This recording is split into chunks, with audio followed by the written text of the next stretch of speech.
Welcome back my YouTube family. तो हम फिर से एक और कहानी लेकर आए हैं आपके लिए। एक मोहित का आज कॉलेज में पहला दिन था। मोहित के माँ बाप का एक एक्सीडेंट में मर चुके थे। उसके चाचा ने उसकी परवरिश की थी। मोहित पढ़ने में बहुत तेज था, इसलिए उसे स्कॉलरशिप मिलती रहती, जिससे उसके पढ़ने का खर्च न के बराबर आता था। मोहित कॉलेज पहुंचा तो उसने देखा वहाँ का माहौल बिल्कुल अलग था। पढ़ाई पर किसी का ध्यान नहीं था। सभी मौज मस्ती में लगे रहते थे। महंगे कपड़े, बाइक, गाड़ियाँ, यह दुनिया ही अलग थी। मोहित इस सब से बचता हुआ अपनी क्लास में पहुंचा। वहाँ भी मौज मस्ती हो रही थी। मोहित अपनी नई किताबों को लेकर बहुत खुश था। वह किताब निकालकर पढ़ने बैठ गया। तभी एक लड़का उसके पास आया, जिसका नाम श्याम था। वो मोहित से बोला, अरे भाई, तुम किस दुनिया से आए हो? कॉलेज के पहले ही दिन ही पढ़ने बैठ गए। यहाँ सब मौज मस्ती कर रहे हैं, तुम भी करो। मोहित ने कोई जवाब नहीं दिया तो श्याम को गुस्सा आ गया। उसने मोहित की किताब छीनकर बाहर फेंक दी। मोहित ने कुछ नहीं कहा। वह उठा और कॉरिडोर में पड़ी अपनी किताब को उठाकर बाहर गार्डन में एक पेड़ के नीचे बैठकर पढ़ने लगा। श्याम और उसके दोस्त उसे दूर से देख रहे थे।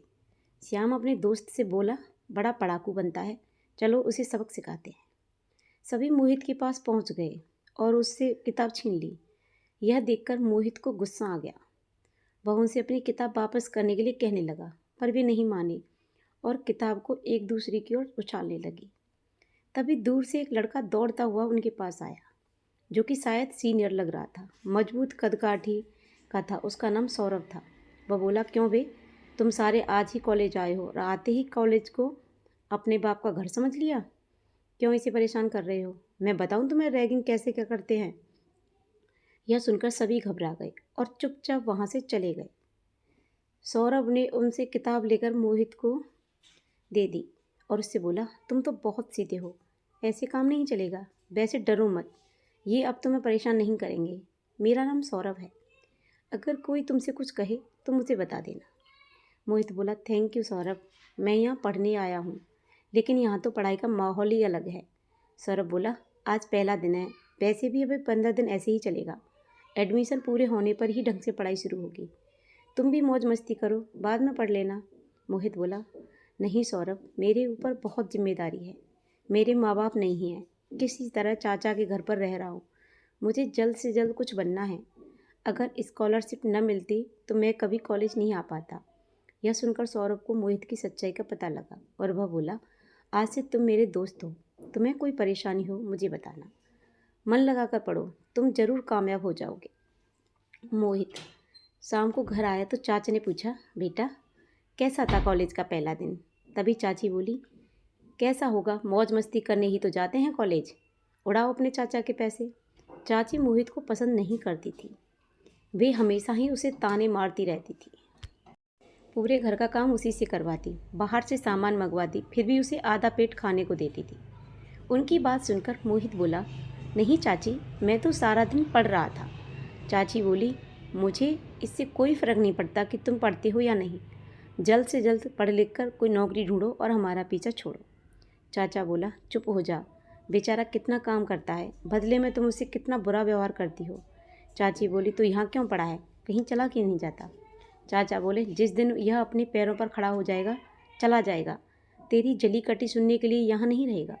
यह सब सुनकर मोहित वहाँ से चुपचाप अपने कमरे में चला गया और अपने माता पिता की फ़ोटो के आगे बैठकर रोने लगा और बोला, काश उसके माता पिता जिंदा होते तो उसे यह सब नहीं देखना पड़ता। अगले दिन मोहित कॉलेज में उसी पेड़ के नीचे बैठा था। आज उसका पढ़ने का बिल्कुल मन नहीं था। तभी वहाँ सौरभ आ गया और बोला, क्या बात है मोहित, आज बहुत बिल्कुल नहीं पढ़ रहे हो? मोहित ने कल की सारी बातें सौरभ को बता दी। सौरभ बोला, मैं यही हॉस्टल में रहता हूँ, तुम चाहो तो मेरे साथ आकर रह सकते हो। मोहित बोला, नहीं, मैं अभी वहाँ से नहीं आ सकता। मैं कमाकर चाचा जी को पैसे देना चाहता हूँ। उन्होंने मेरे ऊपर बहुत पैसे खर्च किए। वो एक कर्ज है जिसे उतार कर ही वहाँ से निकलूँगा। सौरभ बोला, एक काम कर, मेरे साथ चल, यहीं पास में एक कोचिंग सेंटर है, तू वहाँ कोचिंग देना शुरू कर दे, शाम को वहाँ पढ़ाना शुरू कर। इससे तुझे पैसे भी मिलेंगे और तेरी पढ़ाई भी हो जाएगी। मोहित मान जाता है। फिर सौरभ मोहित को लेकर शाम को कोचिंग सेंटर पहुंच गया। मोहित को वहाँ पढ़ाने का काम मिल जाता है।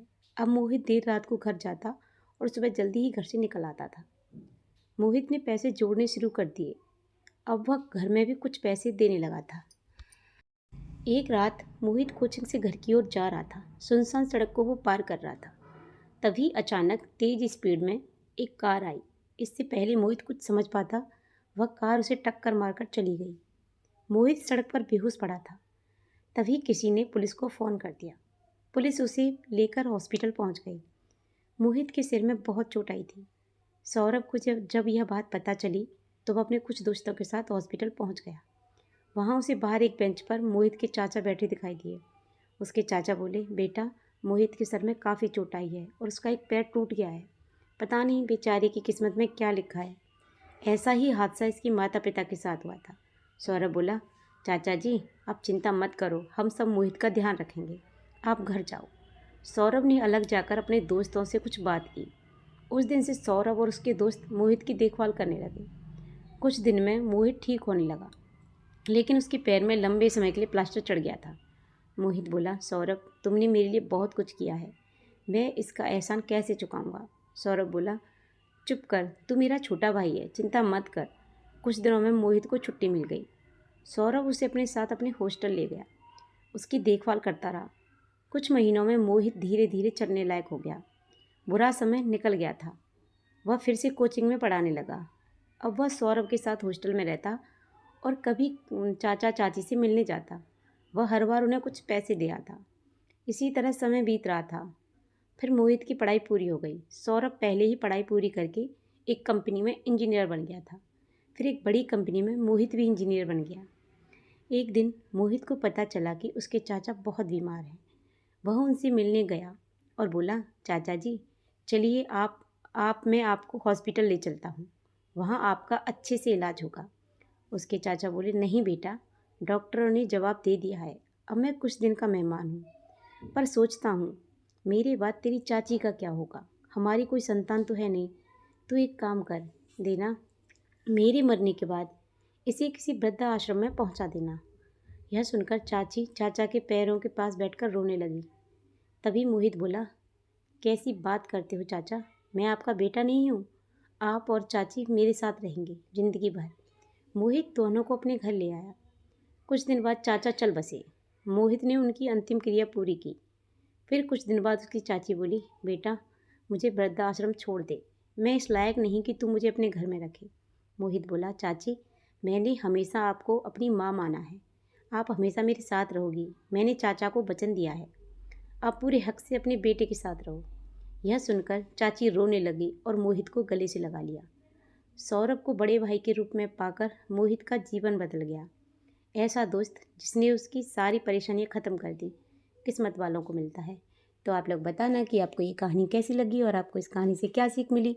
अगर आपको ये कहानी अच्छी लगी हो तो प्लीज़ अच्छे से कमेंट करना, और आप हमारे चैनल पर नए हो तो प्लीज़ हमारे चैनल को सब्सक्राइब करना, लाइक करना, शेयर करना, और ऐसी ही मज़ेदार कहानियों के लिए बने रहिए हमारे चैनल पर। मिलते हैं एक और वीडियो में एक और कहानी के साथ। तब तक के लिए thank you so much. Bye bye everyone. जय माता दी।